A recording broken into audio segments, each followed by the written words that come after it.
Hello दोस्तों, नमस्कार। स्वागत है आप सभी का अपने यूट्यूब चैनल जी अकेडमी 24 पे। तो कैसे हैं आप सब? उम्मीद करते हैं कि बहुत अच्छे होंगे और बिहार पुलिस की तैयारी बहुत अच्छे तरीके से कर रहे होंगे। तो आज की इस क्लास में हम लोग आज से जो कि बिहार पुलिस का न्यू वैकेंसी 2025 में 19,838 पोस्ट आई है, उसके लिए हम लोग तूफानी सीरीज का प्रैक्टिस सेट लेकर आए हैं, जिसमें हम लोग डेली प्रैक्टिस सेट करेंगे। तो आज हम लोग स्टार्ट करें प्रैक्टिस सेट 1 से, जिसमें हम लोग प्रीवियस ईयर का सारे क्वेश्चन देखेंगे, जो कि पिछले बार जितने बिहार पुलिस का एग्जाम होते आ रहे हैं उन सारे क्वेश्चन को इसमें इंक्लूड करेंगे, और जितने इंपॉर्टेंट क्वेश्चन बनते हैं वो सारे क्वेश्चन को भी इसमें इंक्लूड किए हैं। तो आप लोग इस वीडियो को शुरू से अंत तक देखते रहिएगा। इसमें हम लोग 6 से 12 तक के सारे बुक से क्वेश्चन लेकर आए हैं, और ये सारे नए पैटर्न पर आधारित होंगे। आपको पता होगा कि बिहार पुलिस का जो पैटर्न है वो चेंज हो चुका है, सिर्फ 10th लेवल का इसका हो चुका है। तो हम लोग 10वीं स्तरीय से इसका नए पैटर्न पर क्वेश्चन करेंगे। तो जितने लोग अभी तक हमारे चैनल को सब्सक्राइब नहीं किए हैं उनसे रिक्वेस्ट है कि वो हमारे चैनल को सब्सक्राइब कर लें, और वीडियो को पसंद आए तो वीडियो को भी लाइक कर दें। और इस प्रैक्टिस सेट का सीरीज डेली चलेगी यूट्यूब पे। आप लोग हमारे चैनल से साथ जुड़कर इसको डेली क्लास कर सकेंगे और अपने बिहार पुलिस की तैयारी बहुत अच्छे तरीके से कर सकेंगे। और इसका पीडीएफ लेने के लिए आप हमारे टेलीग्राम चैनल को ज्वाइन कर सकते हैं। टेलीग्राम चैनल का लिंक डिस्क्रिप्शन में मिल जाएगा। आप वहां से ज्वाइन करके इसका पीडीएफ लेकर खुद से भी रिवीजन कर सकते हैं। तो चलिए आज की इस क्लास को हम लोग स्टार्ट करते हैं।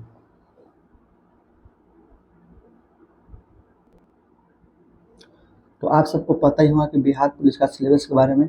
तो बिहार पुलिस का सिलेबस जो है उसमें 100 प्रश्न पूछे जाते हैं, और 100 प्रश्न जो पूछे जाते हैं वो हिस्ट्री, इकोनॉमिक्स, पॉलिटिक्स, ज्योग्राफी को मिलाकर 40 मार्क्स का होता है, और साइंस में फिजिक्स, केमिस्ट्री, बायो का मिलाकर 30 मार्क्स का होता है, और मैथ और इंग्लिश और करेंट अफेयर ये सब मिलाकर टोटल आपको 100 नंबर का पूछा जाता है। इसके लिए आपको 2 घंटे का समय मिलता है।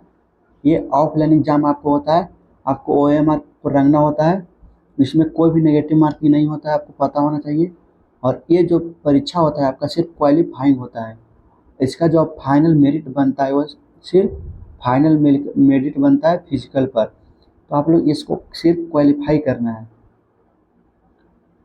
इसमें हम लोग डेली में हम लोग 100 प्रश्न करेंगे, जो कि सारे जितने सारे सब्जेक्ट है इसको मैथ, इंग्लिश और करंट अफेयर्स, जीके जीएस और साइंस सारा सब्जेक्ट इसमें करेंगे। टोटल 100 प्रश्न करेंगे। तो आप लोग अच्छे तरीके से इस वीडियो को शुरू से अंत तक देखते रहिएगा। तो पहला प्रश्न है, 1980 के दशक के प्रारंभ में सर्वोच्च न्यायालय ने न्याय तक पहुंच बढ़ाने के लिए कौन सा तंत्र तैयार किया है? तो ये जनहित चात्रिका तंत्र प्रारंभ किया है। इसका जो right answer option number C बिल्कुल करेक्ट हो जाएगा।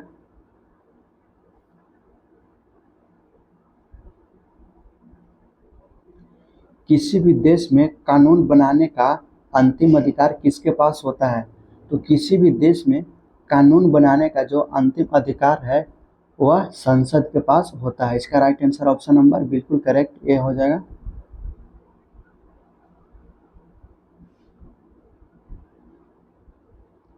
नेक्स्ट है, वार्षिक वित्तीय विवरण संसद के दोनों सदनों के समक्ष कौन रखता है? संसद के वार्षिक वित्तीय विवरण संसद के दोनों सदनों के समक्ष कौन रखता है? तो ये वित्त मंत्री रखता है। आप लोग याद रखिएगा, वार्षिक वित्तीय, आप लोग वित्तीय से याद रखिएगा वित्त मंत्री। इसका करेक्ट आंसर हो जाएगा ऑप्शन नंबर बी।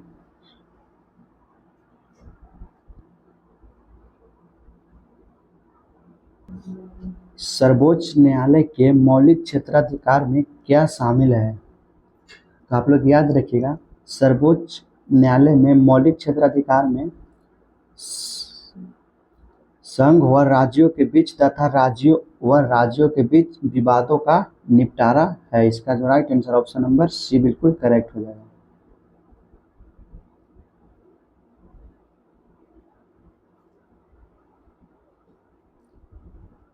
नेक्स्ट है, सेवा रिगप्पा क्या है?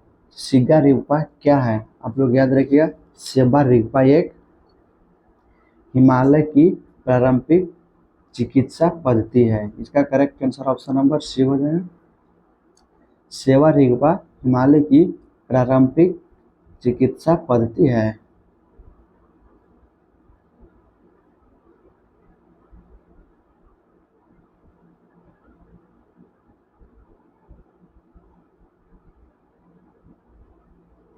नेक्स्ट है, प्रधानमंत्री नरेंद्र मोदी ने मार्च 2024 में देश की पहली अंडर वाटर मेट्रो ट्रेन का उद्घाटन कहाँ किया?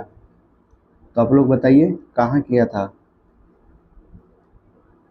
तो यह कोलकाता में उद्घाटन किया था। प्रधानमंत्री नरेंद्र मोदी जी ने मार्च 2024 में देश की पहली under water metro train Kolkata में उद्घाटन किया है।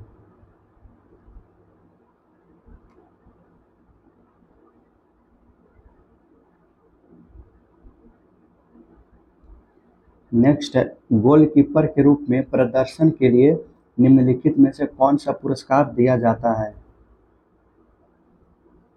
आपके सामने यहाँ पे ऑप्शन है, बताइए। गोलकीपर के रूप में प्रदर्शन के लिए निम्नलिखित में से कौन सा पुरस्कार दिया जाता है? तो ये हॉकी इंडिया बलबीर सिंह पुरस्कार दिया जाता है। आप लोग याद रखिएगा, इसका जो करेक्ट आंसर है ऑप्शन नंबर ए बिल्कुल राइट हो जाएगा। नेक्स्ट है, निम्नलिखित में से कौन सा भू अस्थायी उपग्रह नहीं है? बताइए इनमें से कौन सा जो ऐसा है वह भू अस्थायी उपग्रह नहीं है? तो भू अस्थायी उपग्रह एडसैट नहीं है। इसका जो करेक्ट आंसर है ऑप्शन नंबर बी बिल्कुल करेक्ट हो जाएगा। एडसैट एक भू अस्थायी उपग्रह नहीं है।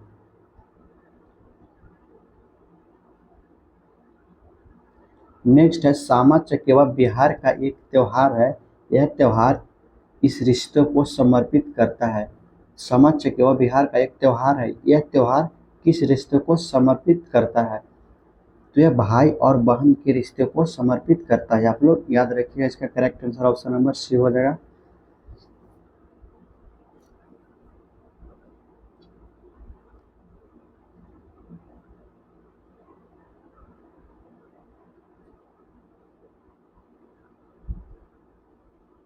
नेक्स्ट है, ताजमहल का वास्तुकार कौन था?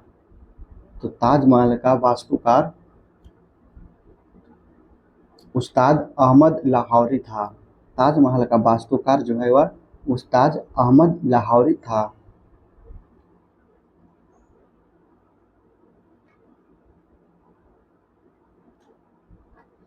नेक्स्ट है, बिम्बिसार का प्रसिद्ध राजवैद्य जीवक का निवासी था। जो बिम्बिसार का प्रसिद्ध राजवैद्य था वह कहाँ का निवासी था? तो वह राजगृह का निवासी था। आप लोग याद रखिएगा, इसका जो राइट आंसर है ऑप्शन नंबर डी हो जाएगा, राजगृह का निवासी था।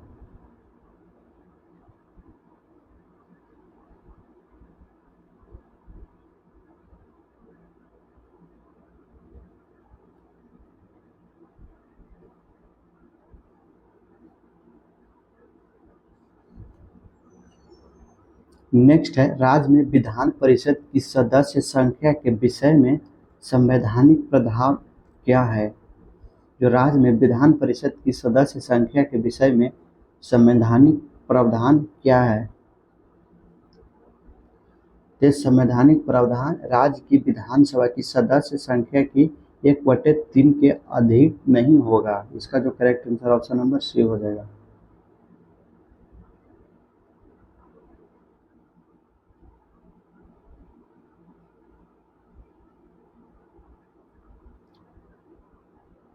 नेक्स्ट है, संविधान सभा के चुनाव हुए थे। जो संविधान सभा का जो चुनाव हुआ था वह कब हुआ था? तो संविधान सभा का चुनाव जुलाई 1946 में हुआ था। आप लोग याद रखिएगा, संविधान सभा का जो चुनाव है वह 1946 ईस्वी में हुआ था।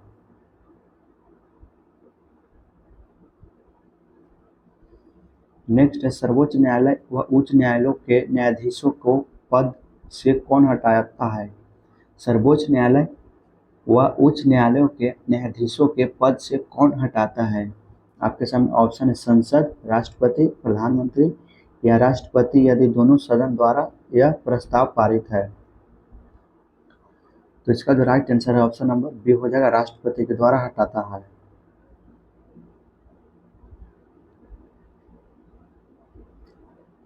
नेक्स्ट है, निम्नलिखित में से कौन सी गैस पॉप की आवाज करते हुए जलती है? कौन सी गैस है जो पॉप की आवाज करते हुए जलती है? तो वह N2 गैस है, यानी कि नाइट्रोजन गैस।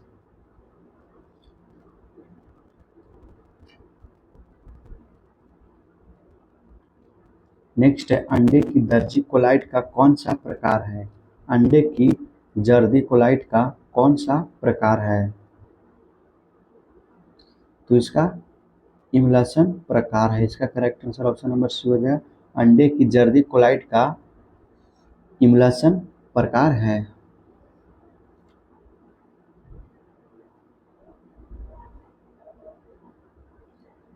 आयरन का परमाणु प्रतीक है।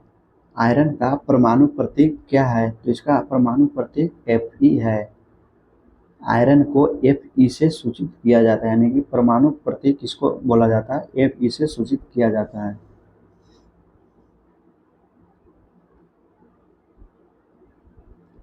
नेक्स्ट है, जल में ऑक्सीजन परमाणु की संकरण अवस्था क्या है?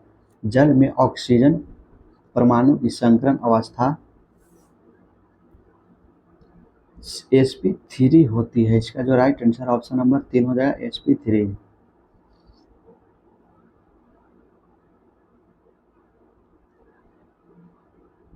नेक्स्ट है, यूरोप के स्केच रिपोर्टाज के लेखक कौन है? तो यह राहुल सांस्कृत्यायन इसका लेखक है। यूरोप के स्केच रिपोर्टाज के लेखक राहुल सांस्कृत्यायन है। इसका करेक्ट आंसर ऑप्शन ए बिल्कुल राइट हो जाएगा।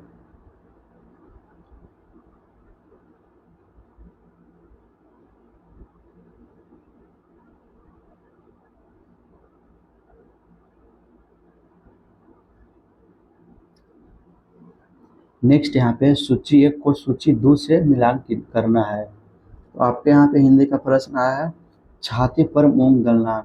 इसका जो मुहावरे का अर्थ क्या होता है, आप लोग बताइए। तो इसका जो होता है, छाती पर मूंग दलना, परेशान करना, इसका मिलान यहाँ पे होगा। उसके बाद है छाती पर पत्थर रखना। छाती पर पत्थर रखने का अर्थ क्या होगा? ये धैर्यपूर्ण कष्ट होगा। इसका जो मिलान होगा, छाती पर पत्थर रखने का धैर्यपूर्ण कष्ट होगा। फिर है छाती पर सांप लौटना। छाती पर सांप लौटना जो है, इसका हो जाएगा ईर्ष्या करना। नेक्स्ट है छाती ठोकना। छाती ठोकना का जो अर्थ है वो हो जाएगा कठिन कार्य हेतु प्रतिज्ञा करना। तो ओवरऑल जो है, पहला का जो है 4 हो जाएगा। तो पहला का 4 इसमें कौन से ऑप्शन में है? तो ऑप्शन इसमें भी है और यहाँ पे इसमें भी है, बाकी इसमें नहीं है, तो बी और डी नहीं होगा। उसके बाद क्या है? बी दूसरा। दूसरा का जो है ये 1 हो जाएगा। तो बी का 1 किसमें है? तो बी का 1 इसमें भी है और बी का 1 इसमें भी है। उसके बाद सी का हम लोग देखते हैं। तो सी का है जो, सी का 3 में है, तो सी का 3 इसमें है और सी का 3 इसमें नहीं है। तो इसका जो correct answer option number C हो जाएगा। आप लोग याद रखिए, इसका जो correct answer option number C बिल्कुल करेक्ट हो जाएगा। आपको हिंदी में मुहावरे का अर्थ सिर्फ दिया हुआ है, इसको मिलान करके कुछ इसी तरह से आपका एग्जाम में भी क्वेश्चन आएगा। आपको इसी तरह से मिलान करके इसका राइट आंसर को चूज करना है। तो 23 का जो राइट आंसर है ऑप्शन नंबर सी हो जाएगा।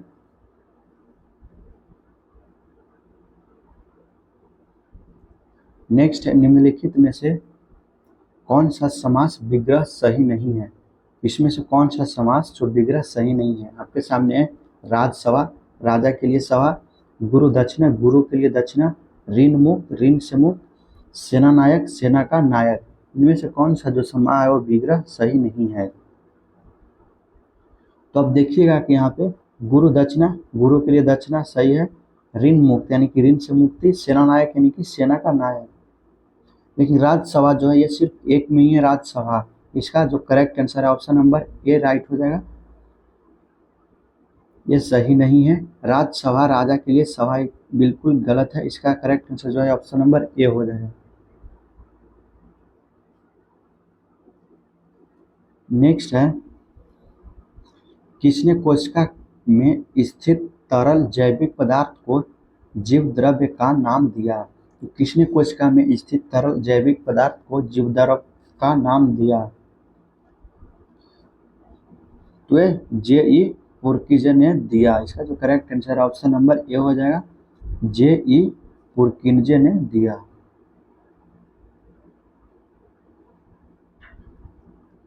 नेक्स्ट, निम्नलिखित में से कौन सा सरल अस्थायी ऊतक पादप भागों को यांत्रिक शक्ति प्रदान करता है?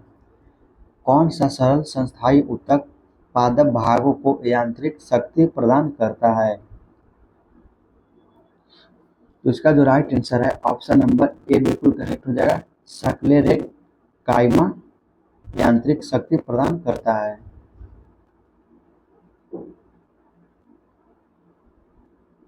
नेक्स्ट है, हरी पत्तियां भोजन पदार्थ को किस रूप में संग्रहित करती है? हरी पत्तियां जो है वह भोजन पदार्थ के लिए किस रूप में संग्रहित करती है? तो ये स्टार्च के रूप में संग्रहित करती है। इसका जो correct answer option number C हो जाएगा, स्टार्च के रूप में संग्रहित करती है। नेक्स्ट है, वोट देने वाले मतदाताओं के लिए किस स्याही का प्रयोग किया जाता है? जो वोट देने के लिए मतदाताओं को किस स्याही का प्रयोग किया जाता है? ये सिल्वर नाइट्रेट केमिकल युक्त स्याही का प्रयोग किया जाता है वोट देने के लिए। इसका जो correct answer option number A बिल्कुल करेक्ट हो जाएगा, वोट देने के लिए सिल्वर नाइट्रेट केमिकल युक्त स्याही का प्रयोग किया जाता है।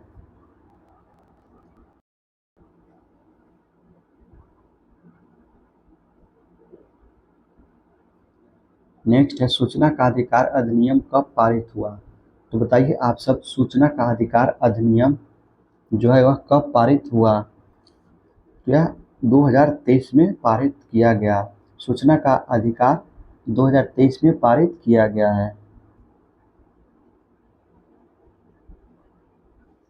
सॉरी, यहाँ पे 2005 होगा इसका राइट आंसर और इसका 2023 होगा। संयुक्त राष्ट्र द्वारा निम्न में से किस वर्ष को अंतर्राष्ट्रीय मोटा अनाज वर्ष घोषित किया गया है? तो 2023 में घोषित किया गया है और सूचना का अधिकार जो अधिनियम है वह 2005 में पारित किया गया है।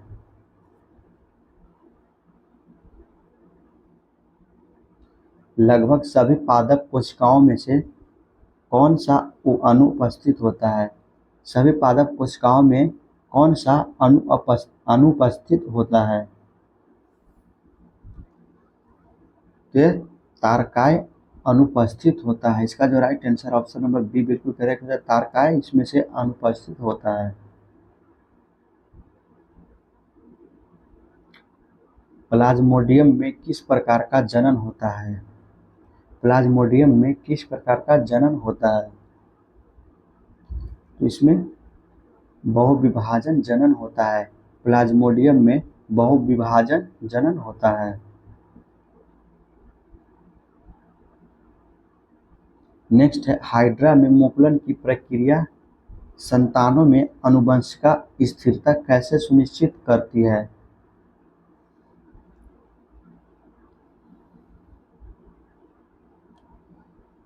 तो यह हाइड्रा में मुकुलों का उद्भव समसूची विभाजन से होता है। इसका करेक्ट आंसर ऑप्शन बी हो जाएगा, हाइड्रा में मुकुलन की प्रक्रिया संतानों में आनुवंशिक स्थिरता, हाइड्रा में मुकुलन का उद्भव समसूची विभाजन से होता है। इसका जो correct answer option number B हो जाएगा, करेक्ट आंसर।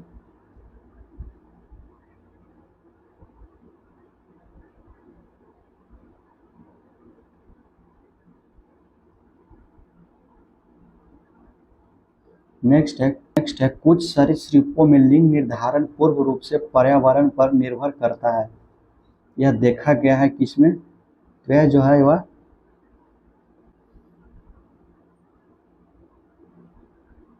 लिंग निर्धारण निषेपित अंडे के ऊष्मायन ताप पर निर्भर करती है। इसका जो correct answer option number C correct हो जाएगा।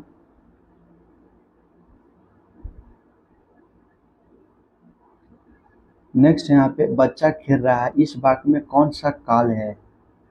आपके सामने हिंदी का प्रश्न यहाँ पे है, बच्चा खेल रहा है, इस काल में कौन सा काल है? तो इसमें जो है वह अपूर्ण वर्तमान काल है। बच्चा खेल रहा है, इस वाक्य में अपूर्ण वर्तमान काल है।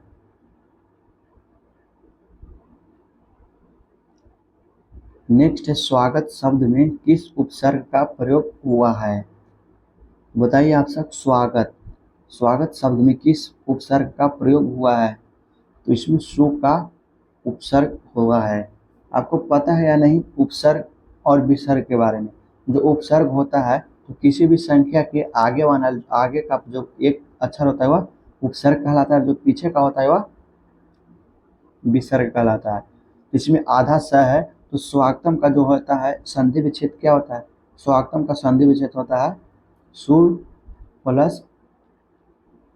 प्लस आगतम। तो इसमें जो आगे का अक्षर है ये सु है, तो इसलिए इसका जो राइट आंसर ऑप्शन नंबर बिल्कुल करेक्ट हो जाएगा ए।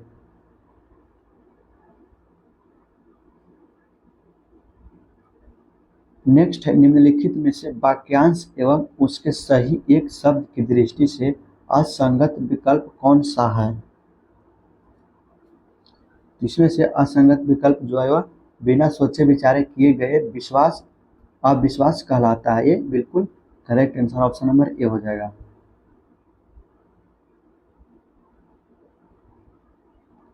नेक्स्ट है गुजरात में नवीन कौप मृदा को किस नाम से जानते हैं? गुजरात में नवीन कौप मृदा को किस नाम से हम लोग जानते हैं? तो उसको हम लोग गोरू नाम से जानते हैं। इसका जो करेक्ट आंसर है ऑप्शन नंबर सी बिल्कुल करेक्ट हो जाएगा, गोरू नाम से जानते हैं।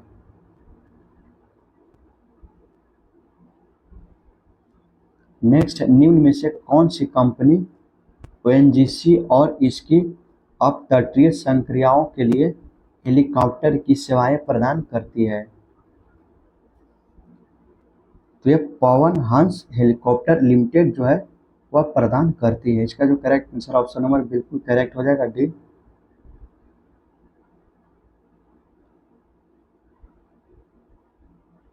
नेक्स्ट है 2011 की जनगणना के अनुसार भारत के किस राज्य में जनसंख्या घनत्व सबसे अधिक है? आपके सामने ऑप्शन है उत्तर प्रदेश, महाराष्ट्र, बिहार, पंजाब। तो बताइए आप सब 2011 की जनगणना के अनुसार भारत के किस राज्य में जनसंख्या घनत्व सबसे अधिक है? ये बिहार है। आप लोग याद रखिएगा 2011 की जनगणना के अनुसार भारत के सबसे अधिक जनसंख्या वाला राज्य बिहार है।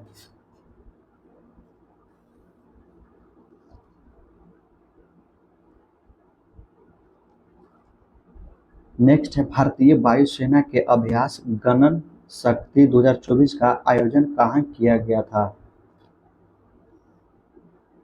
तो ये राजस्थान में किया गया था। आप लोग याद रखिएगा। इसका जो correct answer option number A हो जाएगा। भारतीय वायुसेना के अभ्यास गणना शक्ति 2024 का आयोजन जो है वह राजस्थान में किया गया था।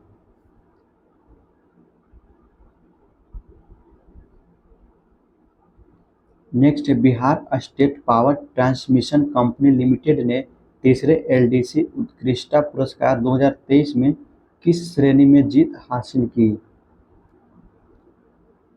तो यह मीडियम लोड डिस्पैच सेंटर में जीत हासिल की। इसका जो correct answer option number B हो जाएगा करेक्ट। ये मीडियम लोड डिस्पैच सेंटर में जीत की हासिल की।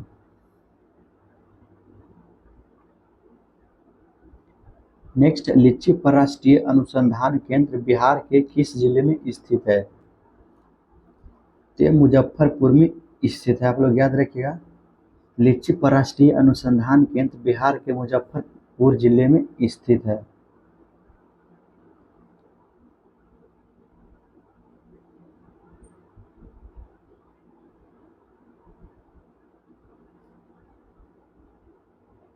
नेक्स्ट निम्नलिखित में से कौन सा कारक जनसंख्या की गुणवत्ता निर्धारित नहीं करता है? कौन सी कारक जनसंख्या की गुणवत्ता निर्धारित नहीं करता है? तो इसका जो करेक्ट आंसर हो जाएगा ऑप्शन सी हो जाएगा मुद्रास्फीति। मुद्रास्फीति ये निर्धारित नहीं करता है।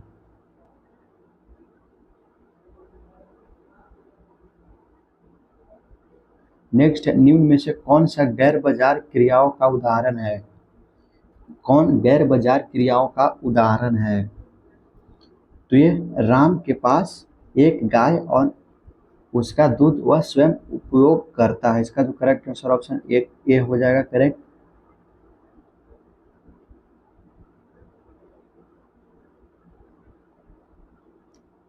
नेक्स्ट है बहुराष्ट्रीय निगमों की स्थिति में कौन सा सही नहीं है? बहुराष्ट्रीय निगमों की स्थिति में कौन सा सही नहीं है? इसमें से वस्तुओं व सेवाओं का विश्व स्तर पर उत्पादन नहीं किया जाता है। तो करेक्ट आंसर ऑप्शन नंबर 20 को करेक्ट हो जाएगा। नेक्स्ट है इंग्लिश का प्रश्न, honest is an example of, यानी कि होनेस्ट जो है वह किसका एग्जाम्पल है? ऑप्शन है प्रोनाउन का, सॉरी प्रॉपर नाउन का, कॉमन नाउन का, कलेक्टिव नाउन का और एब्स्ट्रैक्ट नाउन का। जो होनेस्ट है ईमानदारी, वो किस नाउन का एग्जाम्पल है? तो ये एब्स्ट्रैक्ट नाउन का एग्जाम्पल है। आप लोग याद रखिएगा, होनेस्ट जो है वो एब्स्ट्रैक्ट नाउन का एग्जाम्पल है। नेक्स्ट है identify the adjective of the following sentence, all the must die. इसमें से आपको एडजेक्टिव चुनना है। इसमें से एडजेक्टिव कौन है? आपके सामने ऑप्शन है मेन, मस्ट, ऑल, डाई। तो इसका जो करेक्ट आंसर है ऑप्शन नंबर सी हो जाएगा, ऑल। ऑल जो है वह इसमें से एडजेक्टिव ऑल है।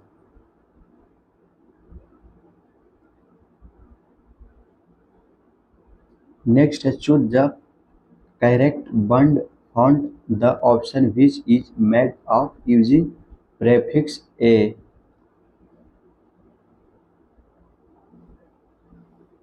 तो इसका जो करेक्ट आंसर हो जाएगा वो अवेक हो जाएगा। ए फॉर अवेक इसका करेक्ट आंसर हो जाएगा ऑप्शन नंबर सी।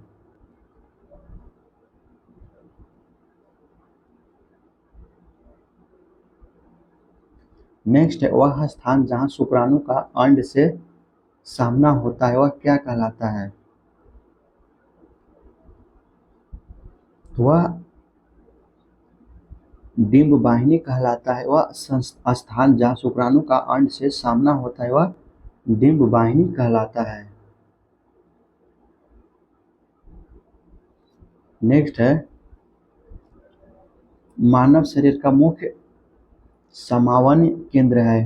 कौन मानव शरीर का मुख्य समन्वय केंद्र है? ये मस्तिष्क जो है वो मानव शरीर का मुख्य समन्वय केंद्र है। आपको याद रखिएगा, मानव का जो मस्तिष्क है वह मुख्य समन्वय केंद्र है। नेक्स्ट है कठोर कैल्शियम कार्बोनेट का बना हुआ काल किसका गुण है? कठोर कैल्शियम कार्बोनेट का बना हुआ काल किसका गुण है? तो ये प्रोटोकार्डेला को गुण है। इसका जो करेक्ट आंसर है ऑप्शन नंबर ए बिल्कुल करेक्ट हो जाए। ये प्रोटोकार्डेटा को गुण है।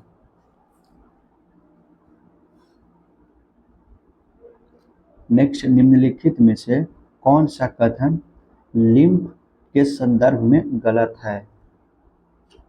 तो लिम्फ के संदर्भ में जो गलत है वह लसिका को लसिका वाहिनियों द्वारा एकत्र किया जाता है। इसका जो राइट आंसर ऑप्शन डी बिल्कुल करेक्ट हो जाएगा। नेक्स्ट है एक अपसारी दर्पण है। अपसारी दर्पण को और किस नाम से जाना जाता है? तो बताइए आप लोग, बहुत इजी क्वेश्चन है। तो जो अपसारी दर्पण है उसको एक उत्तल दर्पण के नाम से भी जानते हैं। इसका जो correct answer option number B बिल्कुल करेक्ट हो जाएगा। तो आज की क्लास में 100 क्वेश्चन नहीं हो पाया। आज की क्लास में टोटल 54 क्वेश्चन ही हो पाया। तो नेक्स्ट की क्लास में हम लोग अच्छे तरीके से इसका देखेंगे। तो आज की क्लास कैसा लगा कमेंट करके जरूर बताइएगा, और वीडियो पसंद आया तो वीडियो को लाइक कर दें। और इसका PDF लेने के लिए आप हमारे टेलीग्राम चैनल को ज्वाइन कर लें। टेलीग्राम चैनल का लिंक जो है वो वीडियो के डिस्क्रिप्शन में मिल जाएगा, आप लोग ज्वाइन कर सकते हैं। सारे क्लास का PDF आपको टेलीग्राम पे ही मिलेगा। और 54 क्वेश्चन में से आपको कितना क्वेश्चन पहले से पता था वो भी कमेंट करके जरूर बताइएगा। तो चलिए मिलते हैं फिर सबसे नेक्स्ट वीडियो में। आज की इस वीडियो में इतना ही। जय हिंद, जय भारत।